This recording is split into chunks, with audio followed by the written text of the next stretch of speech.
lagi di channel YouTube Catatan Maser. Di catatan ke-31 ini, saya akan membagikan sebuah tragedi yang terjadi pada tanggal 15 Mei tahun 1998 silam. Peristiwa tersebut tak lain terbakarnya Mall Klender yang merupakan dari bagian kerusuhan Mei 98 yang meruntuhkan rezim Soeharto. Bagaimanakah kisahnya? Mari kita ke videonya.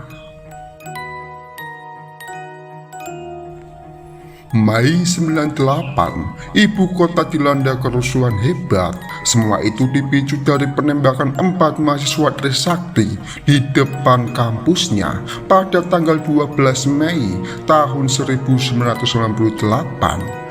Hari-hari berikutnya menjadi salah satu sejarah terkelam bangsa ini. Penjarahan terjadi di mana-mana. Toko milik orang Cina jadi sasarannya, termasuk Mall Yogya yang ada di kawasan Klender, Jakarta Timur. Kebakaran besar melanda di tempat tersebut di saat ratusan orang masih berada di dalamnya untuk menjara barang-barang yang ada di dalam mall. Dan akibat tragedi ini, ada beberapa kisah memilukan yang terselip di dalamnya. Kisah itu diantaranya terjadi pada Rumina. Perempuan setengah baya itu menceritakan saat itu Gunawan Subianto yang merupakan anak ketiganya merengek meminta untuk dibelikan pakaian dan peci untuk mengaji. Dan ketika keesokan harinya, Rumina pun langsung membelikan baju dan peci sesuai dengan permintaan anaknya. Saat itu Gunawan sangat bahagia dengan pemberian pakaian dari ibunya. Ia mengatakan jika bajunya itu jangan dicuci dulu karena masih baru.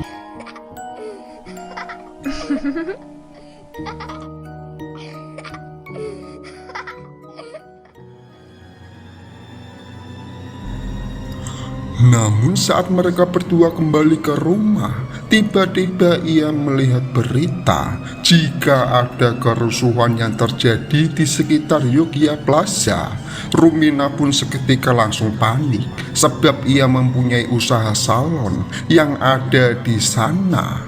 Akibat kepanikan itu membuat Rumina bergegas pergi ke sana sebab ia khawatir jika nanti salonnya juga dijarah orang.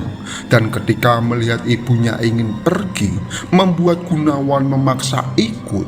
Anak kelas 5 SD itu mengatakan jika ia ingin membantu ibunya untuk beres-beres perlengkapan salon, bukannya membiarkan. Saat itu Rumina melarang anaknya untuk ikut.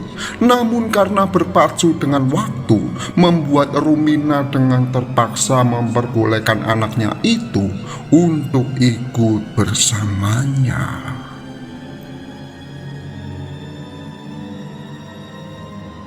Dan sesampainya di sana, ternyata benar saja keadaan sudah sangat keos. Semua orang menjara isi mall, mulai dari tua muda, laki-laki, perempuan, semuanya ikut menjara. Mata mereka semua seakan sudah tertutup dengan keserakahan, sehingga tidak peduli lagi jika perbuatan mereka merupakan sarang dosa. Dan ketika melihat situasi tersebut, membuat Rumina langsung masuk ke dalam mall serta mengajak anaknya. Namun setelah sampai di tempat usahanya, ternyata semua sudah terlambat. Semuanya telah hancur. Peralatan usahanya kini telah ludes dijarah oleh orang-orang yang tamak akan kerakusan. Dan setelah melihat tidak ada lagi yang bisa diselamatkan, membuat ia langsung mengajak anaknya untuk keluar dari tempat itu. Namun saat mereka berdua ingin keluar, tiba-tiba ada gerombolan orang yang jumlahnya ratusan langsung kembali berlari dan seketika merangsak ke dalam mall. Rumina pun langsung merasa panik. Ia kembali mencoba untuk berlari agar bisa menyelamatkan diri. Namun saat ia berlari, ternyata ia malah terjatuh dan tertabrak gerombolan orang-orang tersebut. Ia pun seketika berusaha untuk kembali bangkit, namun saat kembali berdiri, ternyata ia mulai sadar jika anaknya telah terlepas dari genggaman tangannya. Ia pun sontak langsung menangis dan berteriak dan berusaha mencari keberadaan anaknya. Namun semua itu sia-sia, sebab ia sudah tidak bisa menemukan anaknya lagi. Sampai akhirnya di dalam keadaan keos tersebut, tiba-tiba ia malah kembali ditabrak oleh orang hingga menyebabkan ia laki-laki terjatuh dan langsung pingsan seketika.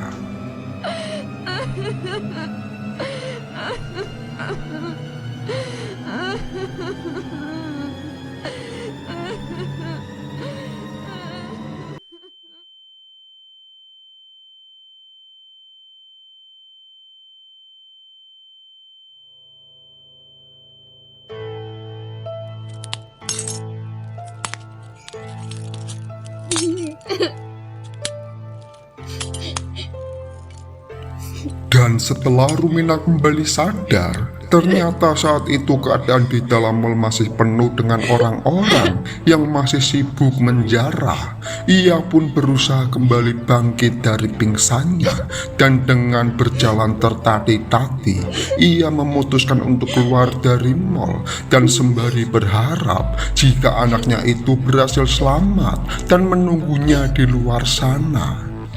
Namun setelah sampai di luar, rupanya hanya kepahitan yang Rumina dapatkan, sebab ia tidak bisa menemukan keberadaan anaknya. Ia pun kembali menangis dan berteriak memanggil nama anaknya. Namun semua itu tidak ada jawaban. Ia kembali panik dan memutuskan untuk kembali mencari ke dalam mal. Tapi saat ia berjalan mendekati pintu mal, ternyata tiba-tiba ledakan besar mulai terjadi di depannya, membuat semua orang-orang yang menjara mulai panik. Banyak di antara mereka terjebak di dalam kobaran api, dan saat itulah Rumina hanya bisa menangis sambil meratapi keberadaan anaknya yang sampai sekarang tidak bisa ditemukan.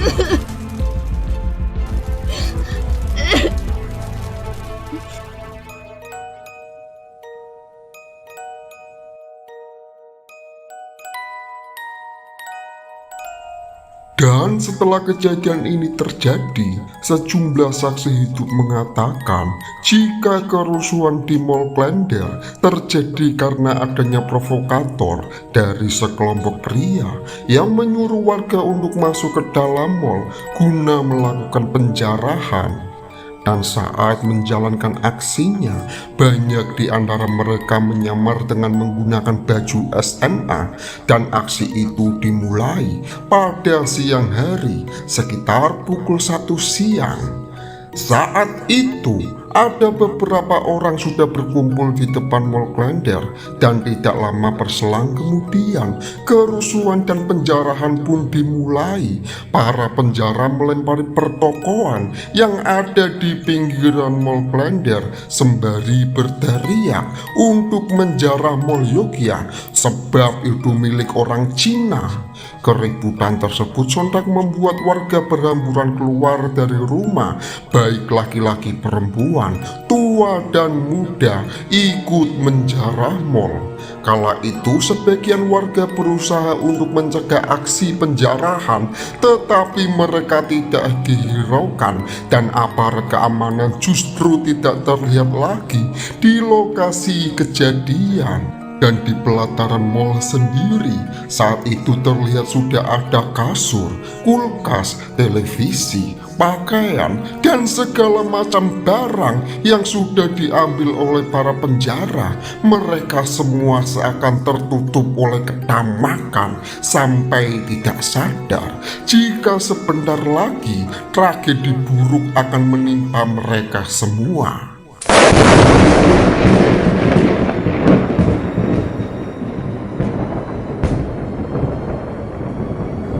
Sebab tidak berselang lama kemudian, tiba-tiba ada sebuah mobil pick up berwarna merah datang dari arah Pondok Kopi, berhenti persis di depan Mall Klender.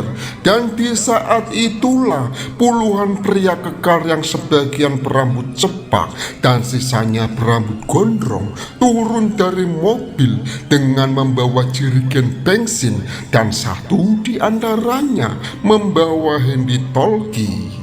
Dan tak lama kemudian, para pria kekar itu menumpahkan bensin ke arah kasur dan pakaian yang telah terkumpul di bagian tengah bangunan dan langsung membakarnya. Sebelumnya diduga saat itu para pria ini sudah diperingatkan oleh orang-orang yang ada di dalam mall untuk tidak membakarnya, tetapi mereka malah justru mengancam balik, dan pada akhirnya lantai 1 mall sudah dipenuhi api dan membuat orang-orang yang ada di dalamnya terjebak dan kesulitan mencari jalan keluar. Kepulan asap tebal dari lantai 1 terus memenuhi ruangan yang mengakibatkan beberapa orang yang ada di dalam sana langsung jatuh pingsan karena sesak nafas. Dan ketika orang-orang yang terjebak berusaha untuk menyelamatkan diri, sebagian pria kekar tersebut sudah ada di luar mall. Mereka berdiri di dekat pintu utama sembari menumpuk beberapa kardus, dan setelah itu tumpukan kardus itu diguyur dengan bensin dan api kembali mereka nyalakan.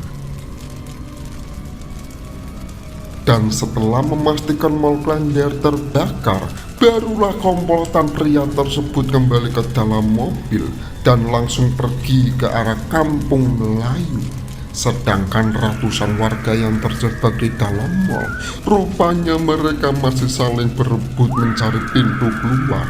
Ada yang menggedor dinding kaca, dan ada yang nekat melompat dari atas lantai demi menyelamatkan diri. Namun semua itu sudah terlambat, sebab api mulai menjalar ke berbagai sudut mall dan membuat mereka terjebak di dalamnya, sampai membuat mereka terbakar hidup-hidup di dalam kobaran api.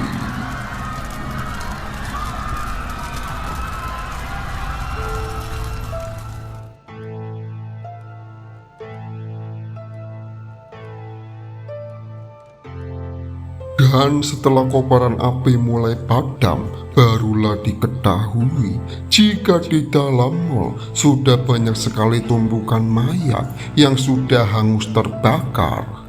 Kebanyakan jasad tidak bisa dikenali lagi, dan berdasarkan informasi tercatat korban tewas dalam peristiwa kebakaran ini berjumlah 488 orang, dan banyak yang mengatakan jika tragedi ini merupakan kejadian yang memang sengaja direncanakan karena polanya yang sistematis, mulai dari orang-orang provokator sampai mereka yang membakar api dari luar.